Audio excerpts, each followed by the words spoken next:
I mean, fascinating stuff. And if you were like me, you learned about all of this and followed it all afternoon by following the Twitter report of our Adrian Wojnarowski, who has been very dialed into this as everything. And Woj joins us here. Woj, fill us in on some of the things that we have not yet heard. What more can you tell us about Jimmy Butler's first practice yesterday? Well, one of the things that happened in the practice, Greeny, and we did report on this last night, was him getting on essentially the second and the third team in practice with some of the end of the bench guys and taking on the starters, taking on the regulars and beating those guys straight up in scrimmage games to the point where finally, that was when Jimmy Butler was real verbal, real animated, went after not just his teammates, but was going after Scott Layden, the general manager, who was in the gym.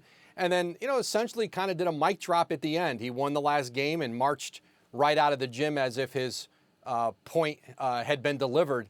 It was a jarring day in a lot of ways. I think especially for the younger players in Minnesota, some of them who hadn't been around Jimmy Butler before.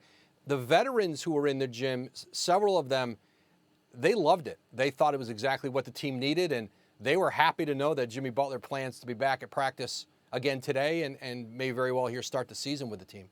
Woj, I think Rachel sort of alluded to it a little in the interview, but I feel like all of us kind of picked this thing up in the middle. All of a sudden, one day, Jimmy Butler was unhappy, angry, and wanted to be traded. Where does that come from? Where did that start?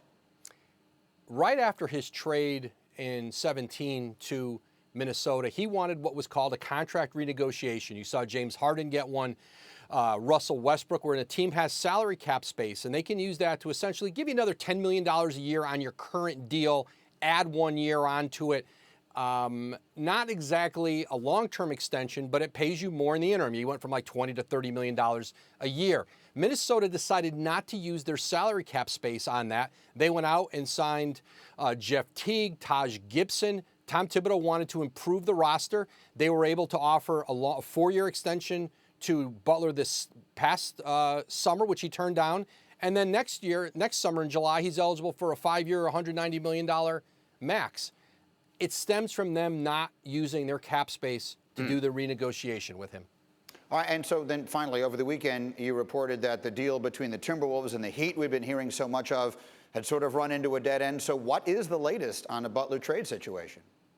Greeny, yesterday, what happened in practice, Jimmy talking with Rachel last night, I think a lot of that is built around an agenda to get the owner, to get ownership in Minnesota to get involved in this and take over the trade talks. That Glenn Taylor, the owner, would not have the appetite to sit and watch all of this play out day in and day out because they know this. Tom Thibodeau doesn't want to trade Jimmy Butler, especially now that he's got him back in practice and he's starting the season. He does not want to trade him. He has not wanted to do a deal.